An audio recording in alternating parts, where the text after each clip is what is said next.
तयार झाली आपली अतिशय चविष्ट आणि गरमागरम पालकची भाजी. ज्वारीच्या भाकरीसोबत अप्रतिम लागते. नक्की ट्राय करा. आवडल्यास लाईक, कमेंट आणि सबस्क्राईब करायला विसरू नका फ्रेंड्स. गुड मॉर्निंग फ्रेंड्स, कसे आहात? आज मी दुपारच्या जेवणासाठी बनवत आहे पालकाची भाजी.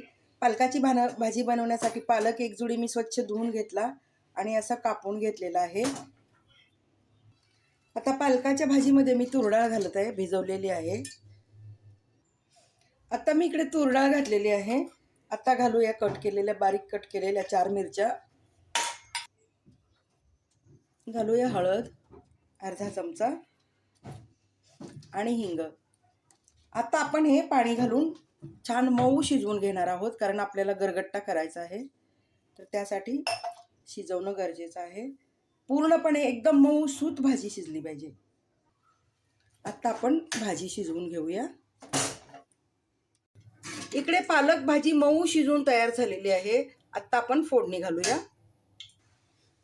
फोडणीसाठी मी तेल गरम करून घेतलंय. आता सगळ्यात पहिल्यांदा घालूया आपण मोहरी, जिरं मोहरीची फोडणी या भाजीला लागते. हिंग. आता घालूया कांदा आणि लसूण. कांदा लसूण छान तळून घेते. कांदा लसूण तळून झालाय. आता घातली हळद. 1 चमचा बेसन पीठ आपण तेलामध्येच घालून बेसन पीठ तळून घेऊया. बेसन पिठामुळे काय होतं, भाजीला खमंग चव लागते आणि भाजीला बाइंडिंग येतं. पूर्वीच्या काळी पीठ लावलं जायचं.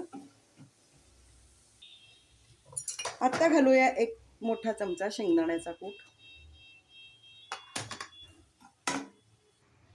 शेंगदाण्याचा कूट फोडणीतच घालायचा, त्यामुळं तो तेलामध्ये तळला जातो आणि आणखीन खरपूस चव छान लागते. आता घालते मी खोबऱ्याचा खीस आहे. तुमच्याकडे असेल तरी घाला, नसेल तरी. आता आपण हे छान परतून घेऊया आणि भाजी घालूया. आता घालूया पालक भाजी शिजलेली. भाजीला उकळी आली आहे. आता मी चवीप्रमाणे मीठ घालते. जेवढी तुम्हाला पातळ हवी तेवढी तुम्ही ठेवू शकता. थोडासा गरम मसाला, धना जिरा पावडर. भाजीला उकळी आले. आता मी घालते बटर. बटरमुळे ना भाजीला खूप छान चव लागते. तयार झाली आपली पालकाची भाजी. चवीला खूप छान लागते. तुम्हीही करून बघा. आवडल्यास लाईक, कमेंट आणि सबस्क्राईब करायला विसरू नका फ्रेंड्स.